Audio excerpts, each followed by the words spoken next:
Oke, kali ini kita mau bahas sesuatu yang jujur aja cukup provokatif. Ini dari pemikiran Islah Bahrawi yang ngasih satu pertanyaan berat. Kenapa sih di dunia muslim kok banyak banget keresahan? Jawabannya menurut dia mungkin bakal bikin kita kaget. Yuk kita bedah bareng-bareng. Nah ini dia, kita langsung masuk ke jantung masalahnya dengan pernyataan yang super tajam ini. Pak Islah nggak pakai basa-basi sama sekali. Dia bilang akar masalahnya itu bukan dari luar, tapi dari dalam. Kurangnya ilmu pengetahuan. Dan ini adalah fondasi dari semua argumennya. Tapi penting banget buat kita pahami ya. Waktu dia bilang bodoh, ini bukan soal tingkat IQ atau soal iman. Sama sekali bukan. Ini lebih ke soal kurangnya pemikiran kritis yang akhirnya bikin masyarakat itu gampang banget dimanipulasi.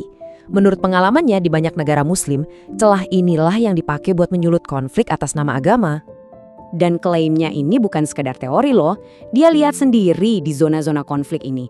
Dia nemuin pola yang terus berulang. Masyarakat yang agamis, yang taat, tapi gampang dihasut untuk berbuat kekerasan oleh oknum-oknum yang memelintir ajaran agama. Kalau emosi udah dibakar dan ayat suci dijadiin senjata, bukan sumber kebijaksanaan, ya akal sehat jadi nomor 2, dan tragedi pun terjadi. Oke, sekarang gimana kalau kita tarik diagnosis besar tadi ke konteks yang lebih dekat sama kita, yaitu Indonesia, negara yang terus-menerus berjuang melawan ekstremisme dari dalam. Gimana gambaran besarnya di sini? Sebagai ahli untuk unit kontraterorisme Indonesia, Pak Islah udah lihat sendiri gimana ekstremisme ini nyusup ke tengah-tengah masyarakat. Dia kasih semacam checklist praktis ini, bukan buat nakut-nakutin ya, tapi supaya kita semua lebih waspada. Ini tanda-tandanya, mulai dari yang halus kayak mengisolasi diri, nolak tradisi lokal, sampai ke hal-hal yang jauh lebih serem. Terus siapa sih target utama para ekstremis ini? Menurut Pak Islah, sasarannya itu Nahdlatul Ulama atau NU. Dia mengutip temuan seorang peneliti Harvard yang sampai pada kesimpulan yang luar biasa. Kalau mau menghancurkan fondasi pluralisme Indonesia, yang pertama harus dihancurkan itu NU. Ini nunjukin betapa sentralnya peran mereka. Jadi, kenapa NU bisa jadi benteng pertahanan negara? Nah, lini masa ini ngejelasin semuanya. Tahun 1982, jauh sebelum ini jadi hal yang umum, NU udah bikin keputusan besar, menerima Pancasila sebagai satu-satunya asas. Komitmen awal ini krusial banget, bahkan sampai bikin ada perpecahan seperti yang kita lihat di tahun 99. Organisasi besar lain seperti Muhammadiyah baru secara resmi mengikuti langkah ini bertahun-tahun kemudian. Dan ini nih yang bikin posisi NU itu unik banget. Kita ngomongin angka ya, Sayap Pemuda mereka aja, Banser, itu punya sekitar 7 juta anggota. Itu jauh lebih banyak dari gabungan polisi dan militer. Mereka punya kekuatan massa yang bisa mengguncang negara sampai ke akarnya. Tapi, dan ini poin kuncinya, mereka nggak pernah sekalipun tergoda buat mengkhianati negara yang ikut mereka bangun. Komitmen ini juga bukan cuma omongan kosong atau ideologi abstrak, ini diwujudkan dalam pengorbanan nyata. Kisah Rianto, anggota Banser yang memeluk bom di malam Natal demi menyelamatkan jemaat gereja, itu adalah contoh paling kuat. Sebuah tindakan yang melampaui kata-kata, pengorbanan tertinggi untuk sesama manusia, nggak peduli apapun keyakinannya. Kisah perjuangan Indonesia ini sebenarnya cuma sebagian kecil dari gambaran yang lebih besar. Sekarang coba kita tarik mundur lagi kameranya, karena menurut Pak Islah, krisis pengetahuan ini bukan masalah lokal, tapi krisis peradaban yang mempengaruhi seluruh dunia muslim. Pak Islah kemudian ngajak kita mundur jauh ke belakang, ngingetin kita tentang sebuah warisan yang kayaknya udah banyak dilupain. Dulu pernah ada masa di mana dunia Islam itu jadi pusat gravitasi ilmu pengetahuan. Tokoh-tokohnya bukan cuma cendekiawan biasa. Mereka adalah raksasa yang meletakkan dasar-dasar matematika, kedokteran, kimia, dan botani modern.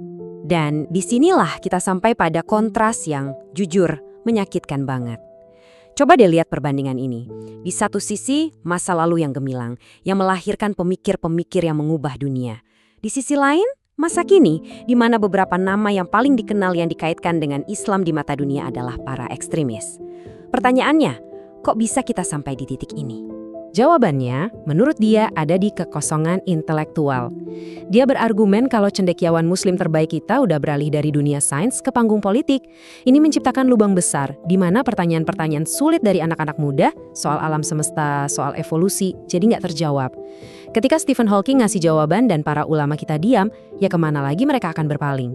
Ini ngebawa kita ke kesimpulan akhir dari argumennya, dan ini semacam panggilan darurat. Kembali ke sains, menurut dia bukan lagi pilihan atau kemewahan. Ini adalah perlombaan untuk bertahan hidup sebagai sebuah peradaban. Biar kita benar-benar paham seberapa mendesaknya ini Pak Islah, minta kita lihat kecepatan perubahan teknologi. Coba deh bayangin, tahun 2040 itu nggak lama lagi loh. Alat yang kita pakai buat nonton ini mungkin udah jadi barang antik. Teknologi bisa jadi bukan lagi di tangan kita, tapi udah ditanam di kepala kita dalam bentuk chip. Ini bukan fiksi ilmiah, ini arah yang kita tuju. Dan ini bukan cuma soal gadget kita doang. Di Tiongkok, seluruh industri kayak tambang batu bara itu udah jalan sepenuhnya otomatis. Bayangin, 500 truk raksasa kerja non-stop 24/7 tanpa ada satupun manusia di sana. Taksi tanpa sopir udah biasa di kota-kota besar. Dunia lagi direkayasa ulang oleh teknologi dengan kecepatan yang nggak pernah kita bayangkan sebelumnya. Bahkan, arena perang modern itu sekarang ditentukan oleh sains. Dia menunjuk konflik baru-baru ini, di mana rudal super canggih bisa menempuh 1.500 km cuma dalam hitungan menit. Bikin sistem pertahanan paling mahal sekalipun, jadi nggak berguna. Hari ini, kekuatan militer itu bukan lagi soal jumlah pasukan, tapi soal kecepatan dan kecanggihan sains. Jadi kesimpulannya, ya, belak-belakan banget dan tanpa kompromi. Kalau kita gagal untuk kembali serius dalam perlombaan ilmiah ini, artinya kita menerima untuk jadi tidak relevan. Seperti yang dia bilang, dunia muslim berisiko menjadi sampah peradaban. Bukan lagi pemain di panggung dunia, tapi cuma jadi pion dalam permainan yang dimainkan oleh kekuatan teknologi besar. Dan disinilah paparan kita berakhir. Ninggalin kita semua dengan satu pertanyaan yang mengusik ini. Peringatan keras dari Islah Bahrawi ini bukan sekedar kritik. Ini adalah sebuah tantangan, sebuah panggilan untuk membangkitkan kembali semangat intelektual yang dulu pernah membuat peradaban Islam menjadi mercusuar bagi dunia. Pertanyaannya sekarang, adakah yang mendengarkan?